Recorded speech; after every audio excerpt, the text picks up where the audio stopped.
Good morning. We'd like to welcome you to another edition of the Sunday School Review.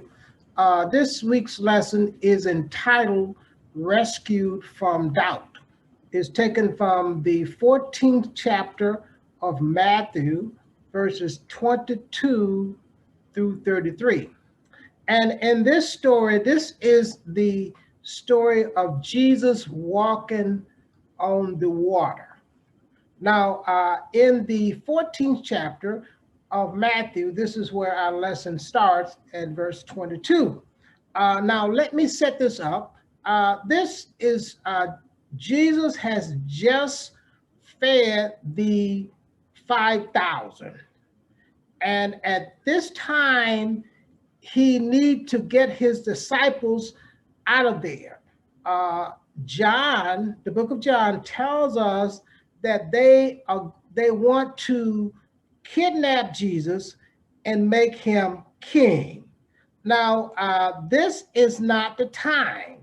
And secondly, Jesus did not come to set up an earthly kingdom anyway. Okay, so Jesus is going to get his disciples out of there because they want to, as I said, want to make him king. Now, and we get in verse 22 is where our lesson starts, and says, and straightway Jesus constrained his disciples to get into a ship and to go before him unto the other side, while he went into the mountain, while he sent the multitude away. And let's read 23. And when he had sent the multitude away, he went up into a mountain apart to pray. And when the evening was come, he was there alone. So it is evening time. As I said, he's just fed the 5,000, and he puts his disciples into a ship, into a boat, to go to the other side of the Sea of Galilee. Now, this again is the evening time. So Jesus sends his disciples to the other side of the Sea of Galilee, while he go in up into a mountain to pray. And let's go to 24. But when the ship was now in the midst of the sea, so they was about halfway across the Sea of Galilee, uh, the sea tossed with waves from the wind was contrary. So they ran into a storm. And as we said before, the way the Sea of Galilee was situated, it was surrounded by mountains or hills. So a storm could arise at any moment. And this is what happened. As they were traveling across the Sea of Galilee to get to the other side, they ran into a storm on the sea. Now, let's go to verse 25. And in the fourth watch of the night, Jesus went unto them walking on the sea. Now, as I said, Jesus was up into the mountain praying. Now, let's talk about the fourth watch. Now, the Romans had divided the night into watches. There were 4 3-hour watches. So the fourth watch would be from 3 a.m. to 6 a.m. in the morning. So Jesus has been up into the mountain praying almost all night, whereas the disciples were in the midst of the sea struggling all night in a storm. So, I mean, as I said, they had not gotten to the other side. So it's now between 3 a.m. and 6 o'clock in the morning. That is the fourth watch of the night. Okay, and verse 26 says, and when his disciples saw him walking on the sea they were troubled, saying, is it a spirit?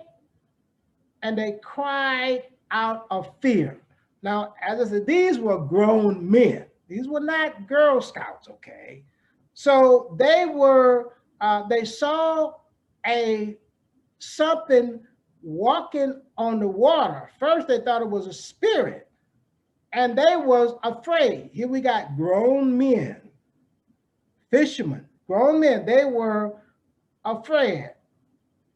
And verse 27 said, but straightway Jesus spake unto them, saying, be of good cheer, it is I, be not afraid. Right, okay, yeah, they were afraid. And 28 says, and Peter answered him, saying, Lord, if it be thou, bid me come unto thee on the water. Now, I mean, we don't know what was going through Peter's mind, but nevertheless, he said, if it's you, Lord, allow me to come to you on the water. Now, this is, let's see where we at. When they saw him, Peter said, if it's you, let me come unto you. And verse 29, and he said, come. Jesus said, come. And Peter came down out of the ship, and he walked on water to go to Jesus. Let's go to verse 30. But, yes, Peter was walking on the water. Yes, Peter was walking on the water. But verse 30 said, but when he saw the wind boisterous, he was afraid and began to sink. He cried, saying, Lord, save me. Now, we have two instances in the Bible or on record of a human, a person walking on the water. The two instances is Jesus and Peter. So Peter's in good company. The only instance of anyone walking on water legitimately is Jesus and Peter. So Peter was walking on the water, but when he took his eyes off of Jesus, he began to sink. Now, Peter was walking on the water not of his own accord. He was walking on the water because Jesus bid him to come. It was not of his own accord. So when he relied on his knowledge, but when Peter saw the wind boisterous, now we know we can't actually see the wind, but he saw the effects. We can see the effects of the wind. But the key is when he took his eyes off the Lord, when he began to rely on his own knowledge, Peter knew what effect the wind, a storm, can have. The scripture clearly tells us, lean not to your own understanding. When he relied on himself, on his knowledge, that's when he failed. So we can't rely on our own knowledge. We have to trust in Jesus. But if you know, Peter knew who to call. He said, Lord, save me. He knew to call on the Lord, and that's what he did. So in verse 31 says, and immediately, he didn't scold him. Immediately he said, Jesus stretched forth his hand and caught him and said unto him, thou of little faith, whereof did thou doubt? Now, the question is, that's why he doubted, because of his faith. Once he had his faith and trusted in the Lord, he was able to do what is humanly impossible. That is, walk on the water. But he was able to do what is humanly impossible. But when he took his eyes off of the Lord, he failed. Now, let's go back and talk about this struggle, this situation that they were in. Now, they were, no doubt, the Lord knew the struggle, the situation that they were in. Now, when we look at the word wind or storm, it indicates struggle or difficulty. When you are talking to someone, maybe you had some type of event, a marriage or some situation, and you tell a person, may the wind be at your back. Okay. Now, if you are facing the wind, or if you are going against the wind, that is a struggle.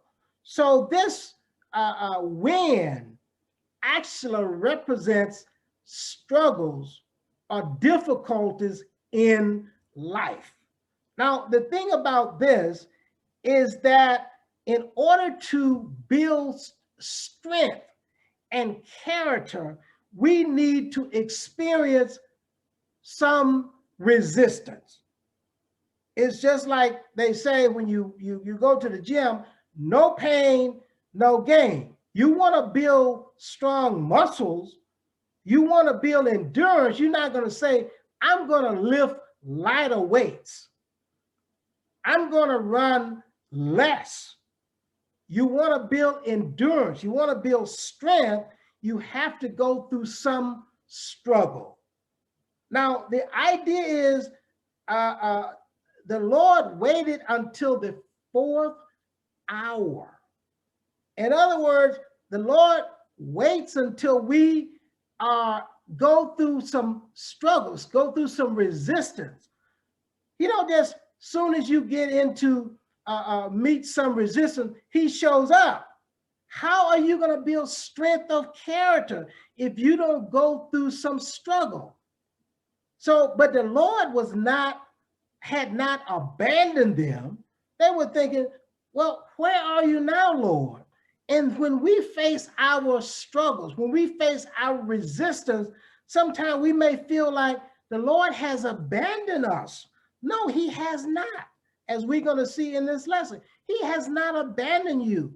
He is allowing you to go through some struggle, some resistance, in order to build you up, in order to build strength of character. That's why he didn't show up in the first watch. It said in the 4th watch, which, as I said, is between 3 and 6 a.m. That's when he shows up. And guess what? They are afraid. It's like, what is your problem? What's your situation? What's your struggle? This wind, the water. And he is walking on top of the water. In other words, when something is under your feet, that means it's under control. The thing that was giving them problems, he had it under his feet. He was walking on top of it. So the thing is, Jesus had the situation under his feet, all under control. And that's the key. The wind represents something that represents our struggles in life. And we're going to all go through some struggles in life. And soon as we get into some resistance, you know, the Lord may not show up just right then. They say, well, he may not show up when you want him, but he is always on time. He wants you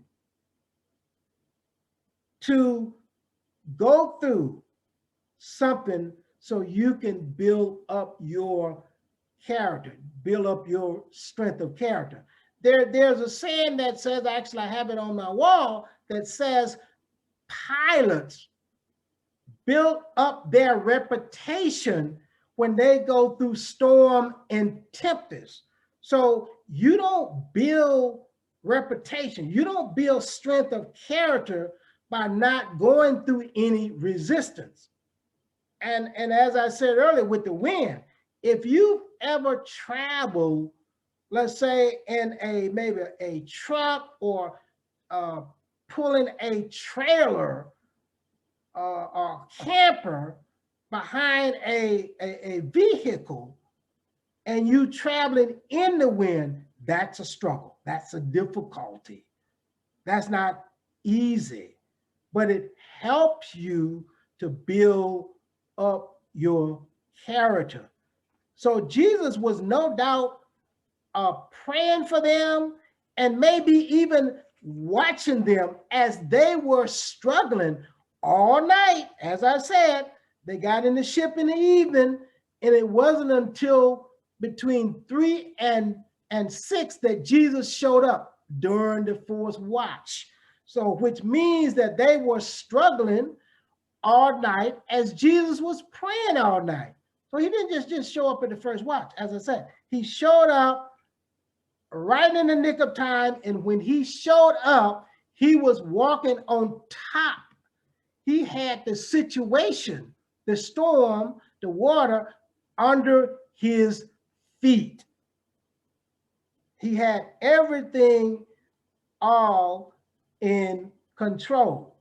And as I said, when Peter was actually walking on the water, which is humanly impossible, when Peter, so long as he had his eyes on Jesus, as I said in 30, says, but when he took his eyes off Jesus and used his own knowledge, what he knows about the wind and the waters, the dangers thereof, when he took his eyes off of Jesus, that's when he began to fail. So the point is, keep your eyes on the Lord. Don't lean to your own understanding, to your own knowledge, but look to him. Let's look at verse 32. Jesus and the disciples. And when they saw, and when they were come into the ship, that is Jesus and Peter, because Peter was sinking, and he cried out to the Lord, Lord, save me. Jesus reached out his hand and rescued him. And when they came into the ship, the wind ceased. And 33, then they that were in the ship came and worshiped him, saying, of a truth, thou art the Son of God. So the idea is that Jesus was right there. He was aware, no doubt, of their struggles, just like he is aware of our struggles. But he's there, but he wants to build strength of character in us. Another poem that I have on my wall is called Footprints. And during this time, the guy said he had a dream. He was looking over his life, and he noticed that during the good times, he saw 2 set of footprints. But he noticed that at one point he only saw 1 set of footprints. And he said it happened to be during the most difficult times of his life. And he said, Lord, you said you would never leave me. Why did you leave me during the time that I really needed you? He said, my son, I will never leave you. During those times that you only saw 1 set of footprints, it was the time that I carried you. So the Lord is there. He's right there with us when we are going through our most difficult times. He will never leave us. He has the situation under his feet. That is, he has the situation in control, but he wants us to acknowledge him, keep our eyes on him. And also he wants us to experience a struggle so we can build strength of character. We ask you to think about this as Peter did. Call on him and keep your eyes on him. Don't take your eyes off of him, because he is right there to reach out and save us when we ask him. We'd like to thank you for watching today. We ask you to join us next week for another edition of the Sunday School Review. Thank you.